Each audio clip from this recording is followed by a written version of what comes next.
Good morning, everyone. It's evening here in Canada.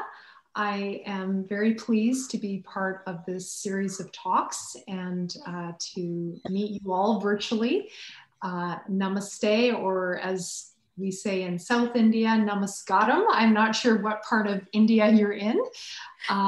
Today, as you know, I'm presenting on the science of happiness, and I'm going to get started with that. I will do that for about 30 minutes, and then we're going to start moving our bodies. You just need to be able to have comfortable clothes on so you can move. No special yoga clothes or equipment are required. So just a bit of space to move and comfortable clothes. Great. So before you start the session, just a couple of instructions for the participants. Okay, one very important instruction, please be on mute. It is necessary so that Maggie's voice will reach us, and please be on mute.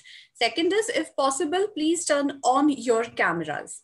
It is always good for the presenter to see all of us because she cannot physically be here with us, but at least virtually she can see all of you. Try to keep on the videos, but if you have some internet connectivity issue, bandwidth issue, please turn off the cameras. You can keep watching it. Okay, and if in case of any questions, queries, you want to ask her something, please put in all the messages in the chat box. Towards the end of the session, we will be doing a question and answer round. So she will be answering all your questions. And let's start with a lot of positivity. And before we do that, I would like to introduce Maggie to all of you. So, of course, you have seen the, just one, Nitin, could you start accepting the participants? There are some in the waiting room. Nitin, you there? Okay, I think he got logged out. No issues. Yeah, so it might happen on and off. Just in case if I get logged out, my co-host Nitin is also there. So you can reach out to us. So I would like to introduce Maggie to all of you. So Maggie has been teaching and coordinating EAP, English for Academic Purposes programs at Capilano University in North Vancouver. I hope I'm getting the pronunciations correct. You did it perfectly. Even my last name, which is a miracle. It's a hard one. I did not use your last name because that is a little difficult. I did not want to make any mistakes. So I specifically used Maggie. North Vancouver, British Columbia, Canada for almost 25 years, as well as running her own yoga therapist training programs for yoga teachers from around the globe for the past 10 years. Her lifelong passion has been how to make learning more embodied through experiential and body-based approaches, as well as how to integrate lessons learned from the cognitive sciences into her teaching. And on behalf of all the participants from India, a very warm welcome and namaste to you. Thank you, Maggie. Thank you for doing this for us. Okay. Thank you very much, everyone. And thank you for getting up early on your day off for this presentation. So I'm going to be talking about the science of happiness from both yogic and Western perspectives. I started studying this in about 2005, reading various things about it, and became fascinated by the growing literature on the topic from the West. And at the same time, I was studying in India with my teachers in Chennai and studying yoga philosophy. I studied Western philosophy when I was much younger at university in my first degree. And I was very curious about the parallels, but also the differences between the two perspectives. So I decided to put this presentation together. So my intentions today are first to discuss what factors science claims are the most effective ways of cultivating happiness in terms of looking at bio, psycho, social measures from everyday pleasures, virtuous actions, but also relationships with ourselves, others, and source. We'll be reviewing what yoga philosophy says about experiencing happiness from physical, energetic, cognitive, ethical, relational, and spiritual perspectives. And then I will take you on a movement journey linking breath and movement together, as well as meditation. And hopefully you'll get a taste of that authentic happiness that in yoga we call ananda, a word I know you all know very well. And my teachers always tell me it's ananda with a long A, otherwise it means death. So very important to make it long. All right. So according to the science of happiness, what is happiness and how is it defined? What factors make us happy? And what do these factors have in common with yoga philosophy? And what perhaps is missing from the science of happiness according to yoga philosophy? So are there, as a result, some future directions that we could go with the research? And that would be informed by the yoga experience. So the science of happiness was a term coined in the 1980s by a Hungarian-American psychologist. And it's a subset of positive psychology, which was started by Martin Seligman. And there's a book you can read called Authentic Happiness, published in 2002. I really recommend. And from the literature, what is developed are two kinds of happiness. And these two kinds of happiness actually originate in Greek philosophy, which I studied in my teens, actually. So it was interesting to come back to that.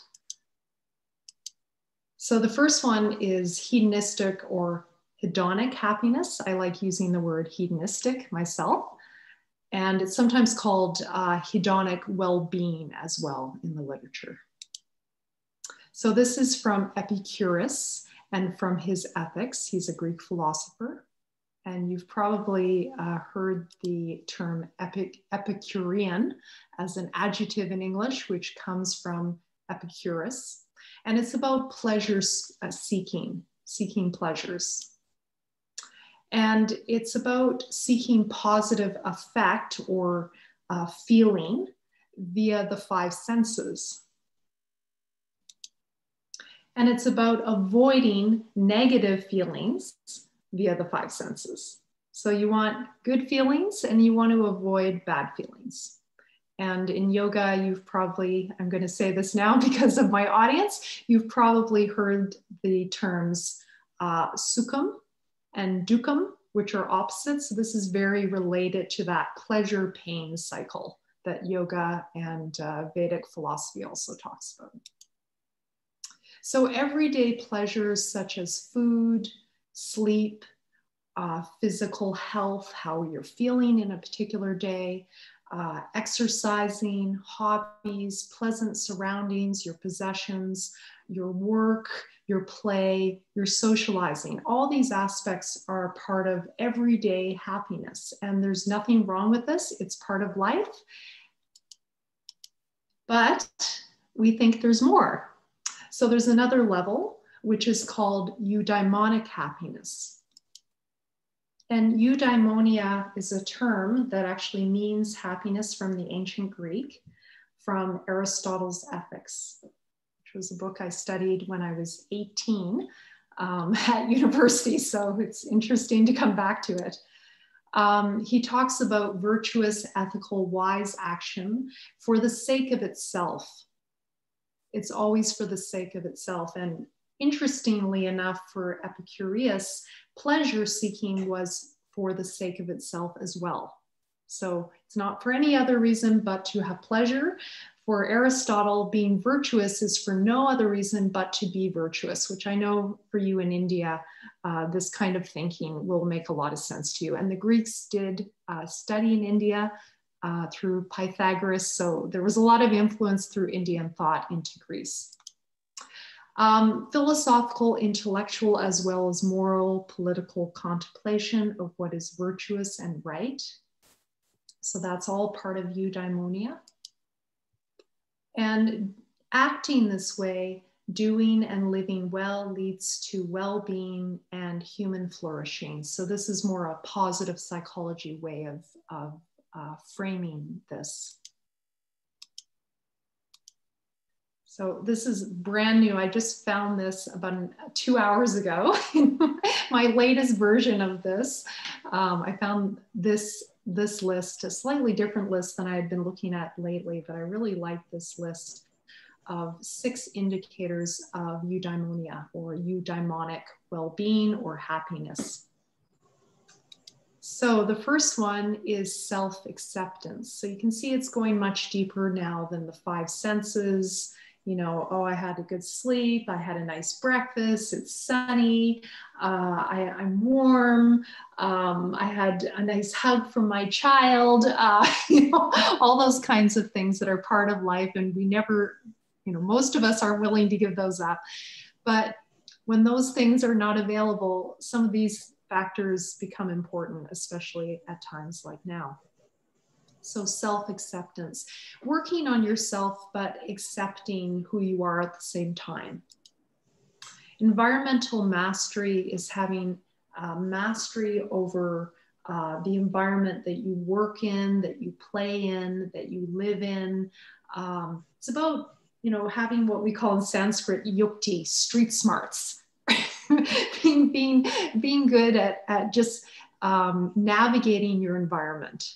So I said to my husband, I think that's my weakest level of happiness. Fortunately, he's an engineer, so he's very good at that. So fortunately, we usually have relationships that help balance out our different aspects of our being.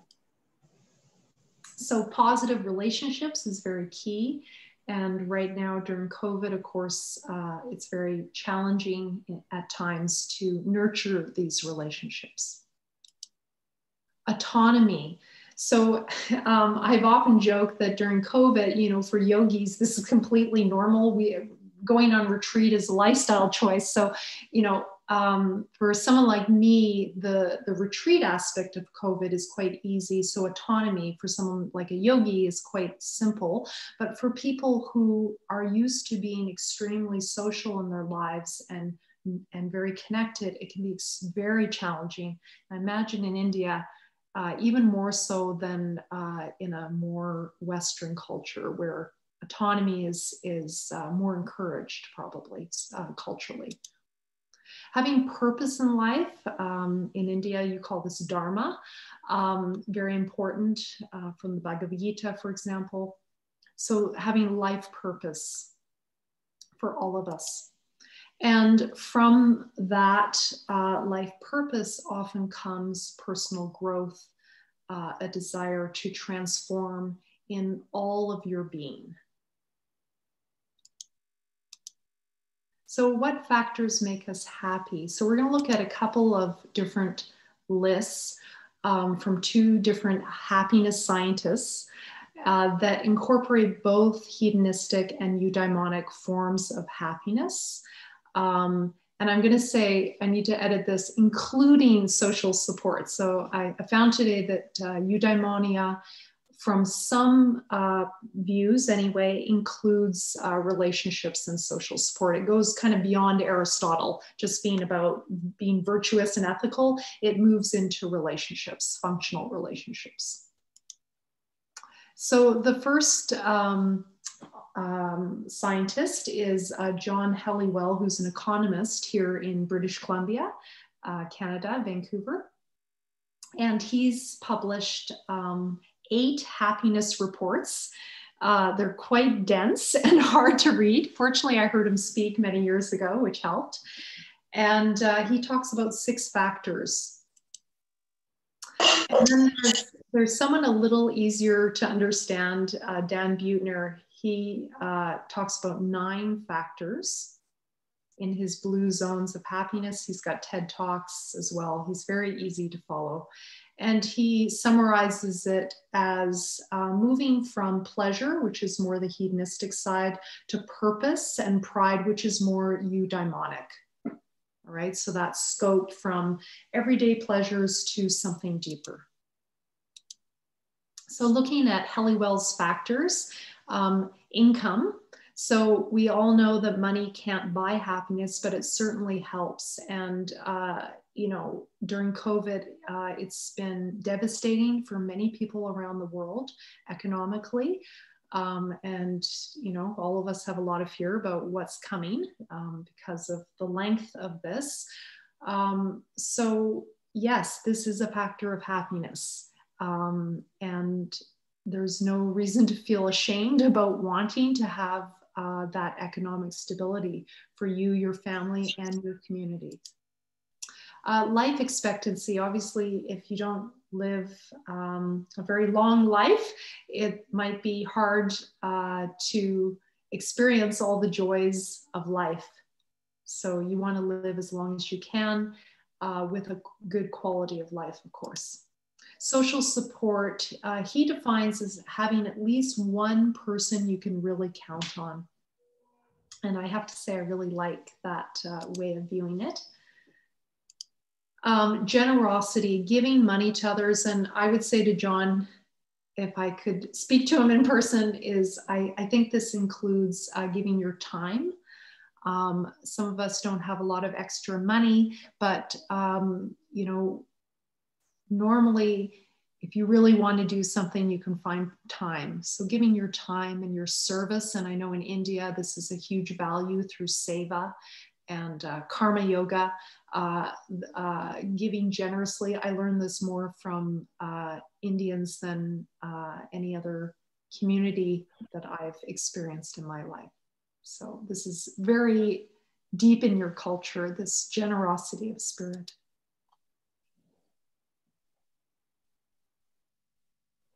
So this one is quite interesting. Halliwell is an economist and looking at many factors, and the lack of corruption in community is a key factor in feeling safe and secure in society and in your community. And we've seen this in the United States in the last number of years through some people's views of their president anyway.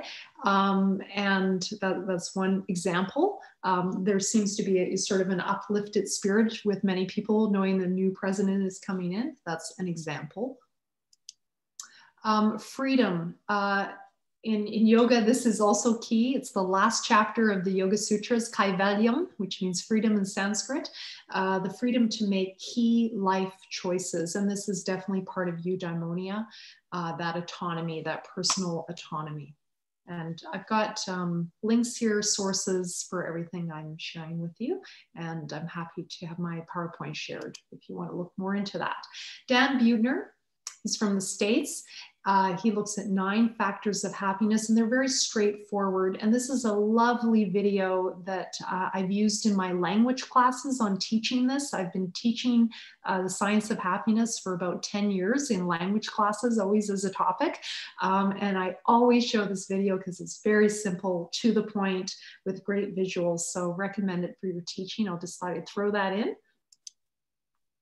So community, wellness, as we're now experiencing, when there's a lack of wellness, it affects us. Social engagement, right now, we don't have as much of that. We're affected by it. Healthy foods, food security, that kind of thing. This is becoming more of a concern. At the beginning of the pandemic, we were all hoarding because we're all worried that we weren't going to have food.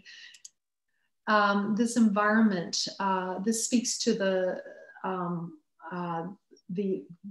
environment of your home, your workplace, your social network. And I think it probably also points to what eudaimonia is talking about in terms of having control or ability to navigate your environment well. I need to look more into that, but I believe it's probably connected. Sleep. So last night I didn't sleep more than 6 hours because I had an early morning class, but I was so in the realm of eudaimonia today that I remained happy, but I looked at my eyes before I went to present, they were pretty red. So yes, if over time you don't get enough sleep, it definitely does drain your happiness levels. And again, what eudaimonia talks about is having that life purpose, goals, priorities, and seeing progress, seeing that you're moving towards your goals. Because we lose heart when we make a lot of effort and work towards something, and then our goals aren't achieved. So we need to see that progress. Now, movement, exercise, this is something we can still do during COVID. It's a little harder, but I know in India, you're up at 4 and 5 in the morning going for your walks every day en masse. So you can keep your walks up. Any kind of movement is important. Normally, I use the desk I'm at as a standing desk. Tonight, I put it a little lower so my background was more beautiful. There are creative ways to move during these times of COVID. I try to do as many walk and talk meetings as I can at my university. Whenever I can, I get off screen and I go for a walk in my community. Friendliness. So practicing likability. I know as Indians, you will not have a trouble with this. You're culturally programmed to be likable, but good reminder for all of us to practice being likable. And I would say authentically likable in your heart, not in a fake kind of way. Hobbies. I love this one. It's not about perfecting any hobby. It's about doing it. So in my work with yoga therapy, when I work with people who have chronic fatigue or other such issues, I often ask them about their life purpose and what they really want to be doing in their life. And often it's something they're not being paid for in their job. And, you know, that sometimes is your life and there's nothing wrong with that. But what I find is if they can just do that hobby that they love, even if they don't do it well, they end up loving their job again and their families. So it's a very powerful tool to do what you love, even if it's not economically viable. Do it anyway, for the sake of itself, just like Aristotle said. Have at least 3 close friends, or as Helliwell says, have someone you can count on, at least 1. I think 1 is amazing. If you can have 3, great. And in India, you've got a whole family maybe that you're living with who's supporting you. And loving at least one person very deeply. Okay, and for some people, this someone especially in the West, might be a pet. And we have found in the literature that this will improve mood, levels of well-being, as well as physical and psychological levels of well-being, having even a pet to love. So finding someone to love. All right, so all of these factors are great. They're measuring biopsychosocial, economic, ethical factors that influence our experience of both the hedonistic and the eudaimonic happiness. In yoga, we call this eudaimonic happiness, as I mentioned earlier, sukham. So from the Sanskrit, and I know I'm actually speaking to an audience who knows these words, so it's kind of nice. And it's a limited pleasure. It's not the lasting kind. It quickly turns to dukkham, suffering, which is a word I know Curtis will know also from Buddhism. Dukkham is quite a common word in Buddhism. No, you don't know? Okay. Dukkham is the opposite. Open, close. Pleasure doesn't last and it becomes its opposite. So it's a pleasure-pain cycle. Dukkham includes pain, okay, physical and emotional pain.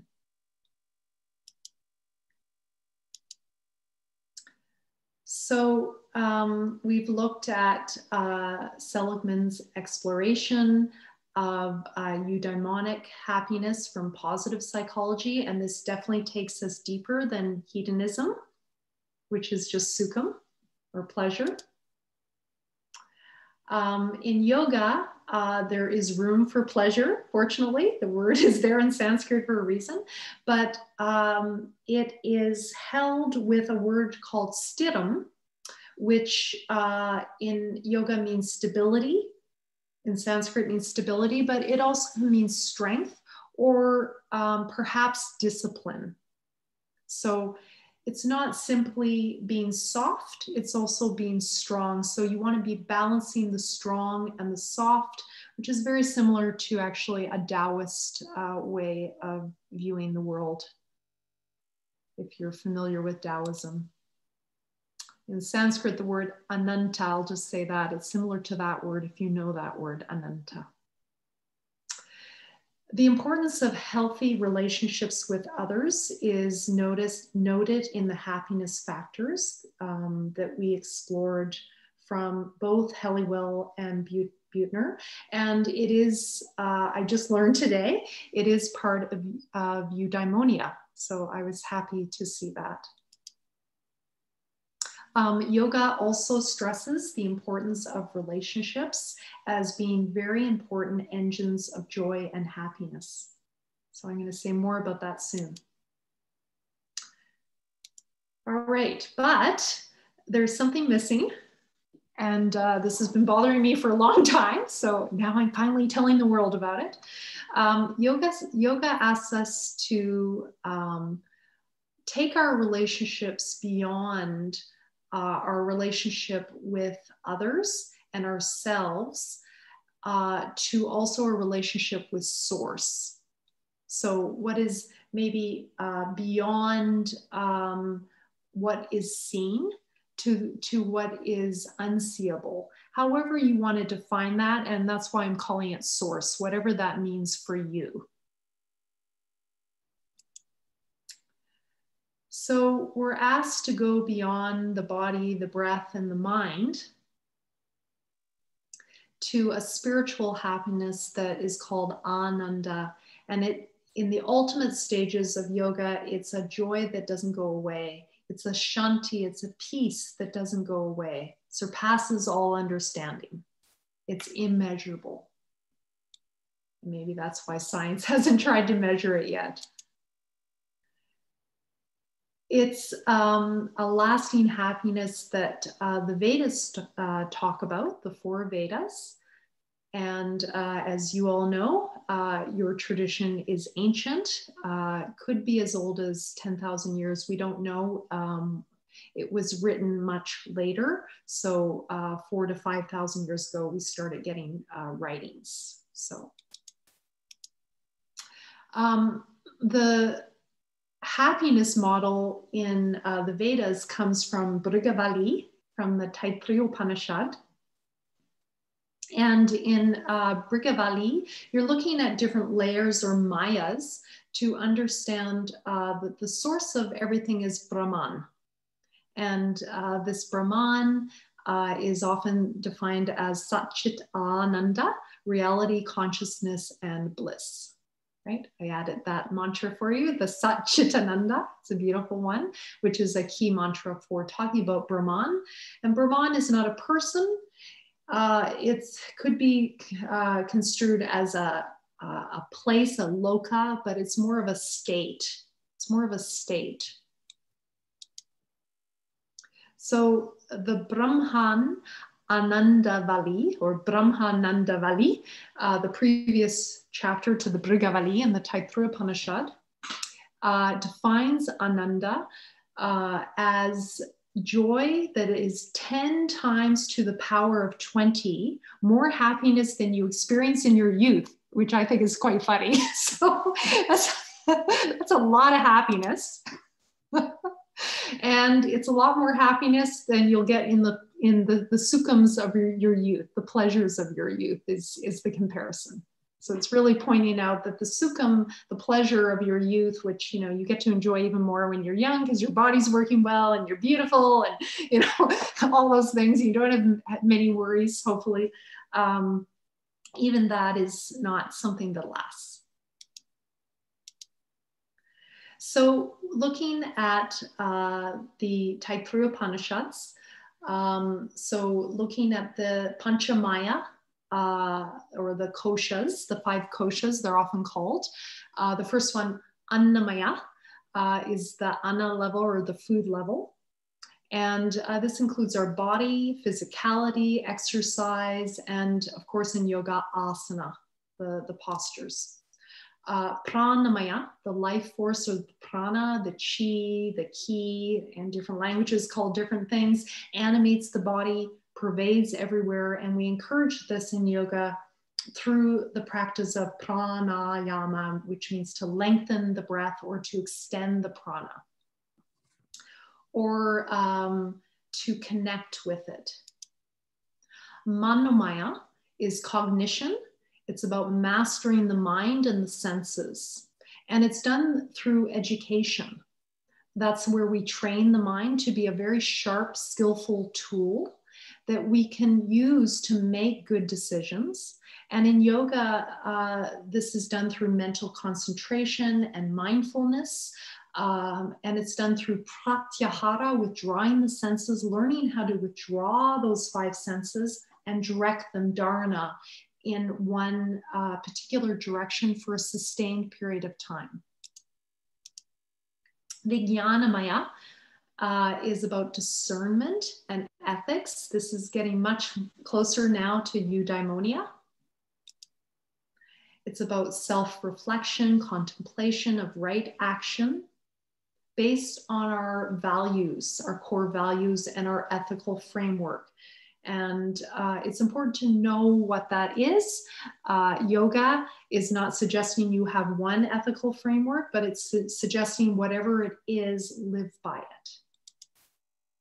And this is about living a purposeful, virtuous life based on your contemplations of what is important to you. What do you believe in? What are your values? What drives you? And when you live in alignment with that, wellness appears. And this is another tool I use in yoga therapy a lot, is helping people figure that out, because often we're confused about what we actually believe. Willingness, once you figure all that out, willingness to challenge your beliefs, willingness to look at things differently, willingness to change, even based on past experiences, your personality, your preferences. If you see you need to change, having that willingness to grow, that personal growth of eudaimonia.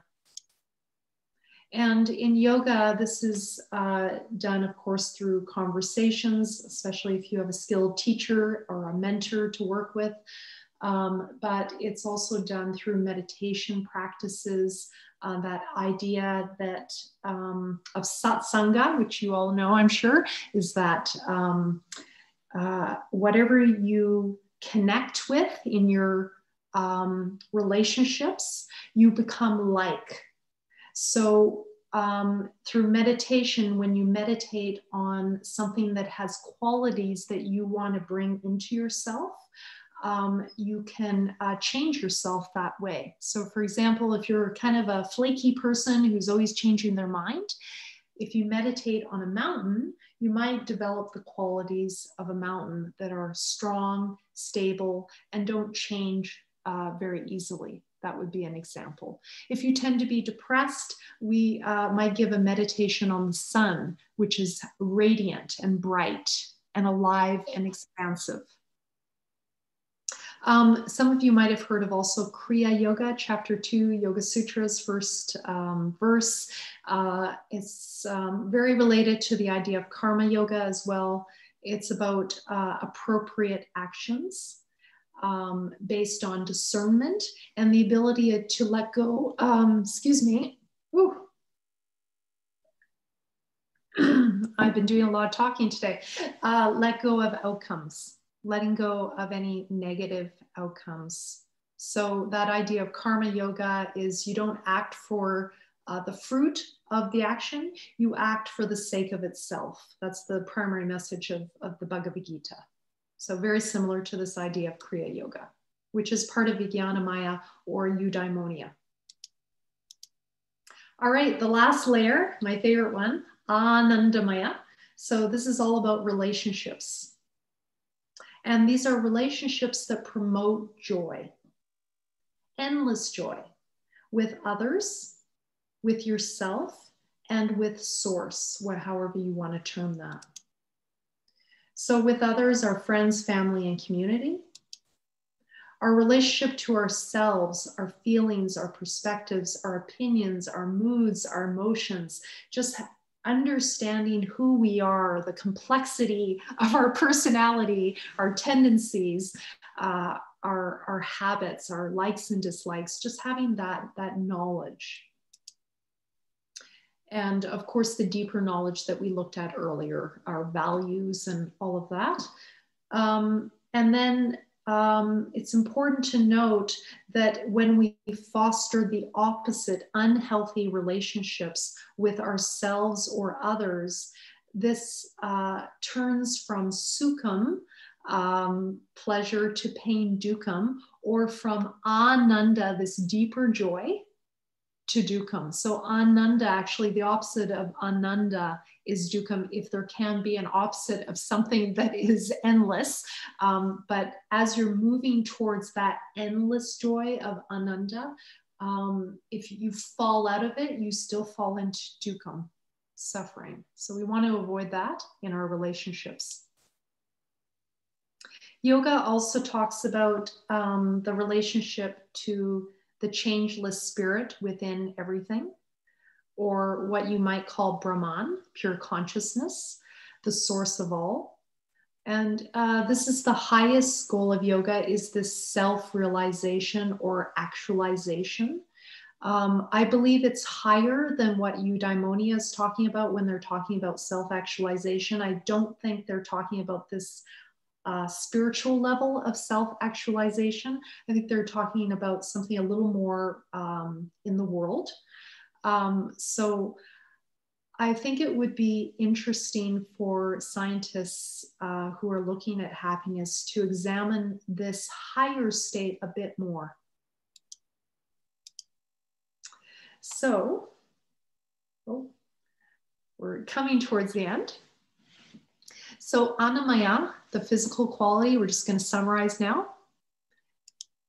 It's our physical environment, our health, our movement patterns, our food. It's linked to hedonistic happiness. It may affect our ability to work, play, and socialize. Pranamaya is the energetic quality of life, our energy levels, vibrancy, vitality, physiological health of our systems.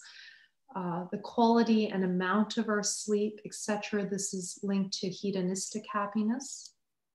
And this also may affect our ability to work, play, and socialize. So they're important.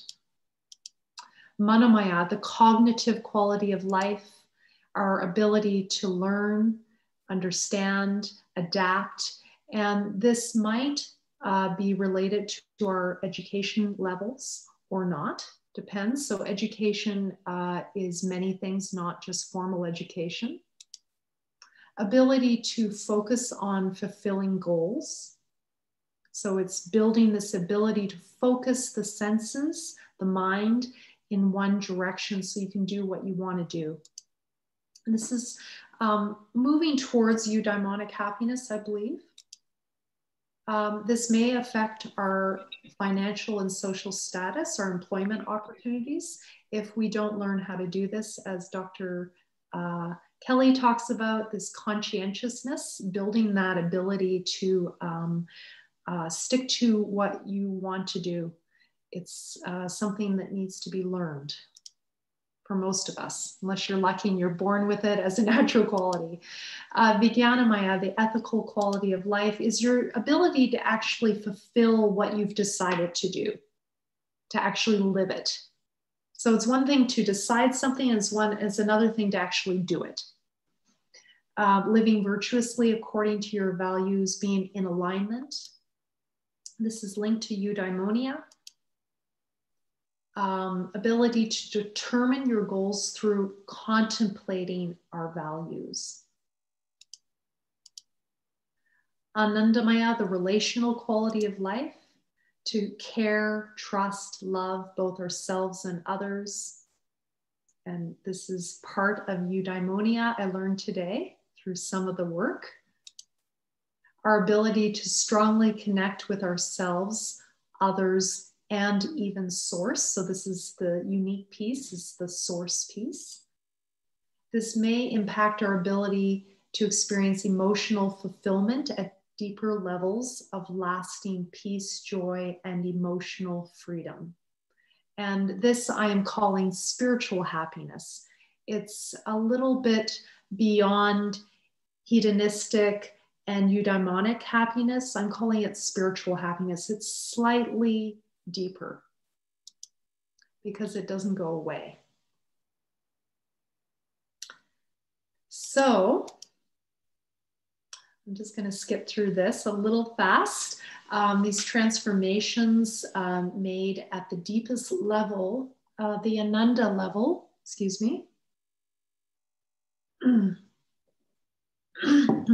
It's said that these transformations made at this deepest level have more of a transformative effect on the whole system than other levels do. So that's quite interesting. So when you work on yourself deeply for personal growth and transformation and spirituality, this will affect your entire system, including your body, including your breath, including your physical health. It is quite miraculous to see this when you work with people with health concerns, which I do in my work with yoga therapy.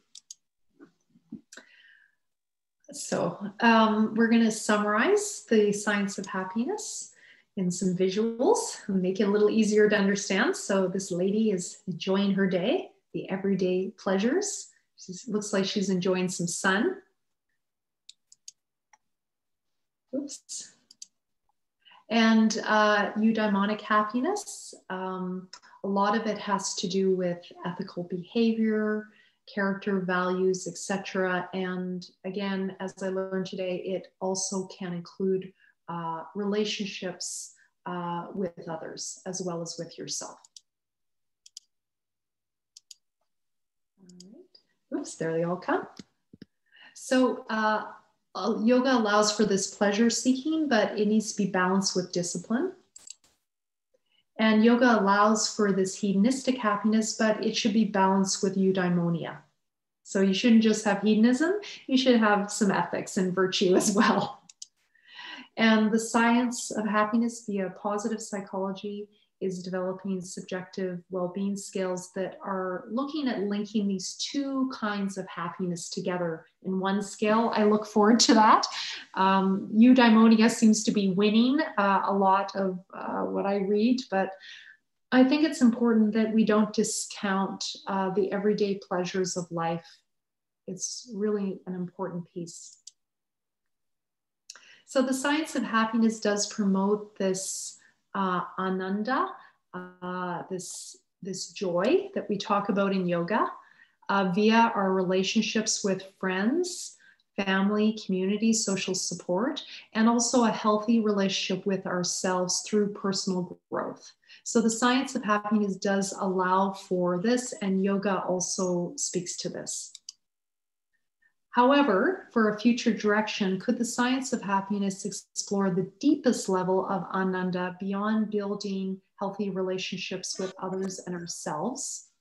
Could it also consider a lasting spiritual happiness, which is the ultimate promise of yoga? And that would be our relationship to source or all that is. Thank you very much. I'd just like to acknowledge my teacher in India, who I met with this morning, D.V. Sridhar, and I've been studying yoga philosophy with him since 2001 in India. All my studies have been one-on-one, except for the very first month I had with him. And he reviewed this presentation, gave me feedback. He has a new translation of the Yoga Sutras that I recommend. And there's a beautiful story also from the Hindu that you can read about his work. I also have many references here for you to look at. So I'm happy to share those. Maggie, thank you. Could you paste those links, especially his, into the chat? Because we can't really click on the screen, but yeah, anytime you get a chance, it'll be okay. Yeah, I will do that. So we have about 10 minutes left. So that took me a little longer than I thought because I went more into the Sanskrit, I think, than I usually do. Would you like to just have a discussion now, or would you like to move? What is your preference? I have a video of the practice that goes with this lecture that I can give to Manisha, and you can do it asynchronously in your own time. So I'm thinking that might be a good choice considering the time we have left, just to have a discussion. Is that okay with everyone? Or if you like, we can do a quick 10-minute yoga practice. I'm down with either. So just let me know. Manisha, what's your feeling on this? So what we can do is we'll ask the participants. So if you want to do yoga practice, type Y in the chat box. If you want to go for discussion. Happiness. Okay.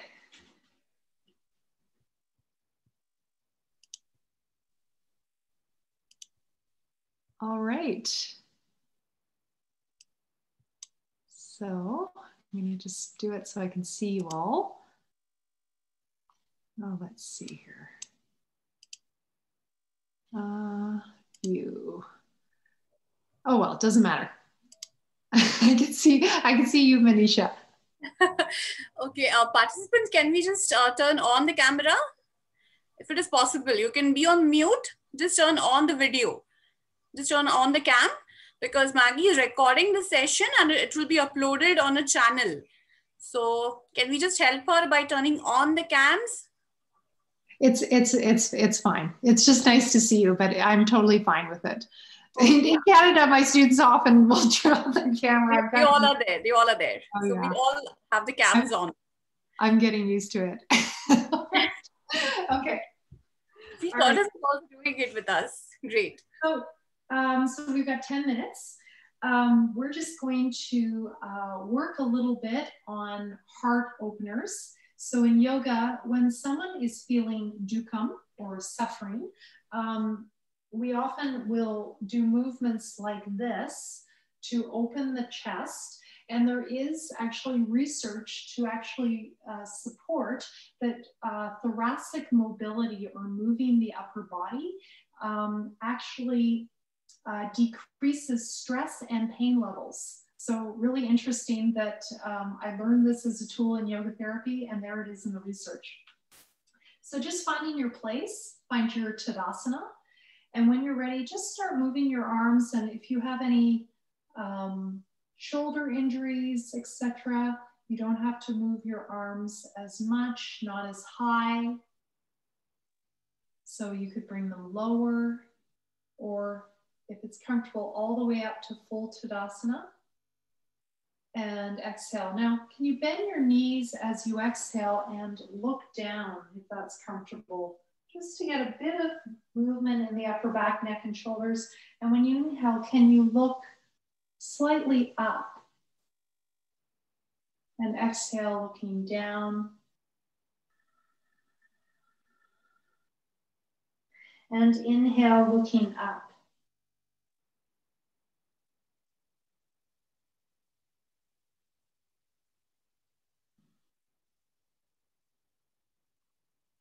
And just keep this going in your own timing. You can close your eyes if you like. And if you like, you can come up on your toes as you inhale, which might be a little hard to do. And exhale, come down if you want to make it harder.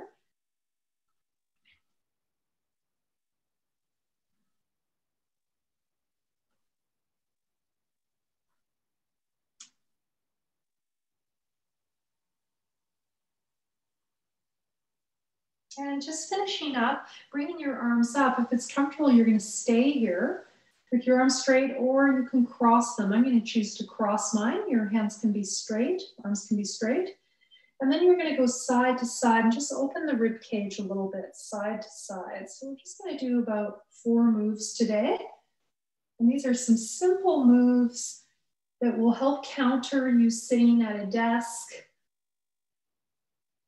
but will also help promote more joy, more ananda. Just starting with that sukham, that joy of moving. You've been sitting a while, just the pleasurable sensation of moving, just enjoying that. That's the foundation. Just getting into your body. You might decide that you like to stay on one side for a bit. Breathe. And then the other.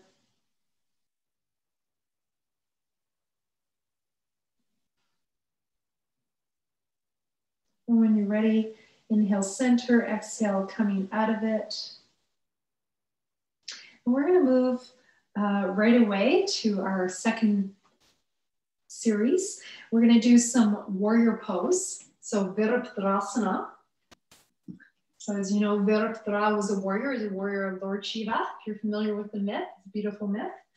And we're going to do a variation where we bring our arms to the side. So I'll show this from the side so you can see. So inhale, bring your arms to the side, open the chest. And exhale, can you come forward a little bit or a lot? Your choice. You can also come with your hands to a chair. Inhale, bring your arms to the side.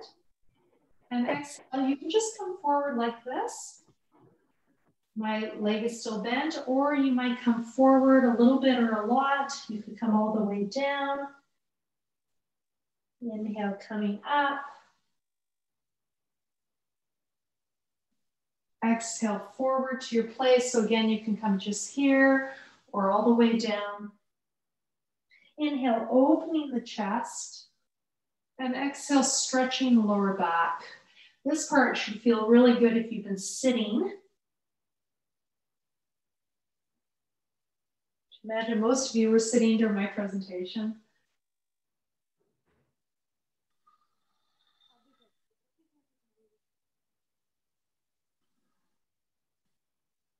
And just finishing up. And we're going to do the other side. So inhale, arms at the sides. And if you like, we're going to add a bhavana now, visualization. I want you to visualize the sun shining out of the heart, that beautiful bright sun of India. Curtis had some sun in Japan this morning. Exhale, forward bend.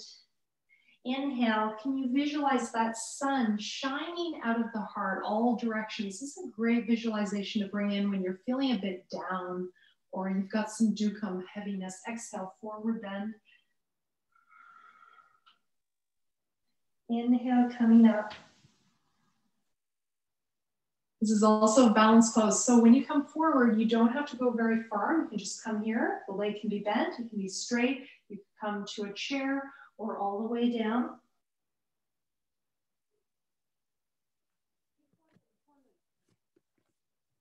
You might find one side is different than the other. That's completely normal. I'm constricting my throat to create a valve with my throat so that my breath moves more slowly. So when we can slow down the exhale, in particular, this leads to down regulating the nervous system.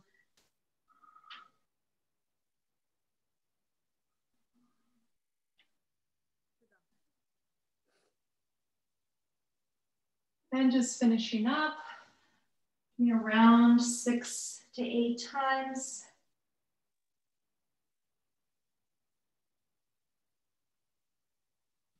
And coming out of it.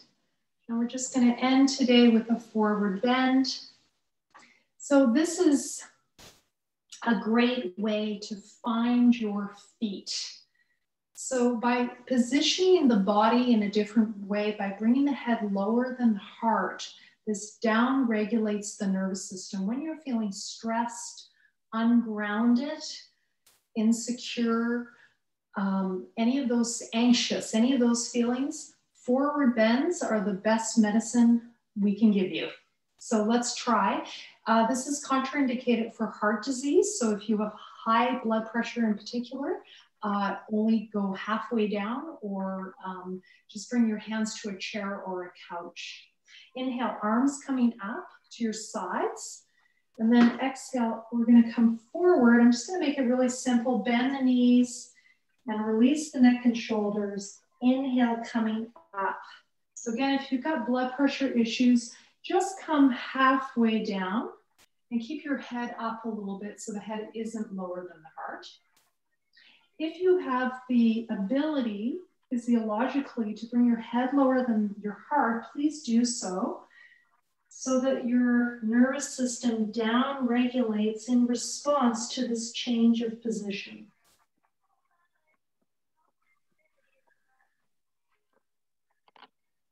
Linking the breath and the movement.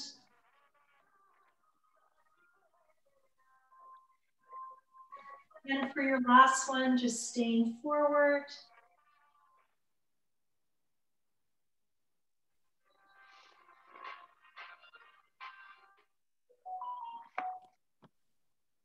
And then coming up. And we're going to have to end with this today.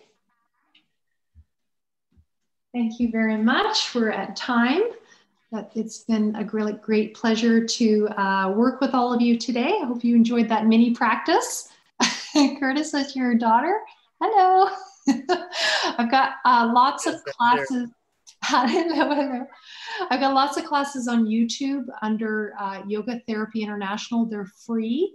So all the classes I'm teaching, my public students, they pay for them, but those classes are free for the world, especially during these times. So you can enjoy lots and lots and lots of classes, and they all have a different focus. It will say at the beginning of the class what the focus is, and it will say in the writing what the focus is. So you can hopefully find some things that will help you move and breathe and meditate and move towards that yogic state called Ananda.